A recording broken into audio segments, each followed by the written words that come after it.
आप सब लोगों का यहाँ पर आने के लिए आप सबको मेरा सादर प्रणाम। एक बहुत महत्वपूर्ण मुद्दे पर कांग्रेस की 21 महिला नेत्रियां 21 शहरों में, ज़्यादातर राज्यों की राजधानी में प्रेस कॉन्फ्रेंस आज कर रही हैं, क्योंकि हमें ऐसा लगता है, अगर आप लोगों से मैं थोड़ी सी शांति की अपील कर सकूं। धन्यवाद। ऐतिहासिक क्षण था देश की आधी आबादी को उनका हक दिलाने का, और कुछ ऐसा प्रतीत होता है कि थाली सजाई गई, व्यंजन लगाए गए, आपके हाथ में कौर भी दे दिया, और जब इस देश की आधी आबादी कौर को मुंह तक लाई, निवाला मुंह तक लाई, तो उससे कहा गया रुक जाओ, अभी इंतजार करो। आप लोग लखनऊ से हैं तो आप कानपुर के ठग्गू के लड्डू के बारे में तो ज़रूर जानते होंगे, और उनकी जो पंचलाइन है, ऐसा कोई सगा नहीं जिसको हमने ठगा नहीं। भारतीय जनता पार्टी की सरकार ने एक तरह से उसी को आत्मसात किया है। यह ऐतिहासिक क्षण था, और असलियत बताऊं आपको, जब पता चला कि महिला आरक्षण बिल पास होने वाला है तो सब लोग प्रफुल्लित हुए। हमें लगा हाँ, हम ओरिजिनल शिल्पकार हैं इस बिल के, लेकिन अगर सरकार इसको ला रही है अच्छी बात है। देश की आधी आबादी पिछले 27-28 साल से ये लंबी लड़ाई लड़ रही थी, और अब ये क्रियान्वित होगा, अब ये असलियत बनेगा।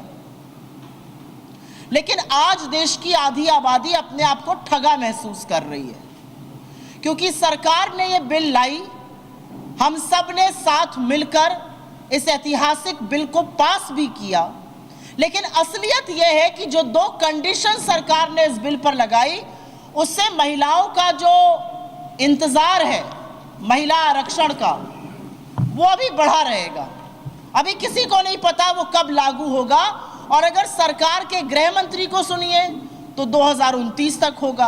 अगर सरकार के बाकी मंत्रियों और उनके सांसदों की बात जो संसद में कही है सुनी जाए, तो ये 2039 से पहले, 2039 से पहले लागू होने वाला नहीं है। और मैं अपने आप से नहीं बोल रही हूँ, इनके सांसदों ने आर्टिकल 82 और आर्टिकल 81(3) का हवाला दिया है। वो दोनों आर्टिकल ये कहते हैं, इसका संशोधन भी हुआ है, 84th अमेंडमेंट हुआ है। वो दोनों आर्टिकल साफ तौर से ये कहते हैं कि 2026 तक जो परिसीमन फ्रीज किया गया है, वो अगला परिसीमन तब होगा जब उसके बाद की जनगणना हो जाएगी। उसके बाद की जनगणना मतलब 2031 की जनगणना, उसमें 1.5-2 साल लगेगा, फिर डिलिमिटेशन कमीशन बनेगा, फिर होते होते 34 का चुनाव बीत जाएगा, फिर 39 में हो सकता है इसको लागू किया जा सके। तो ये वो झुंझुना है जो सरकार ने खूब गाजे बाजे के साथ इस देश की महिलाओं के हाथ में रख दिया है, और कहीं पर यह बहुत बड़ी गलती कर दी कि महिलाओं की जो कंबाइंड इंटेलिजेंस है, जो उनकी सामूहिक समझ है, उसको बहुत कम आंका। सरकार ये भूल गई कि देश की आधी आबादी घर भी चलाती है, सत्ता भी चला सकती है, काम भी करती है, और वो इंटेलिजेंट है।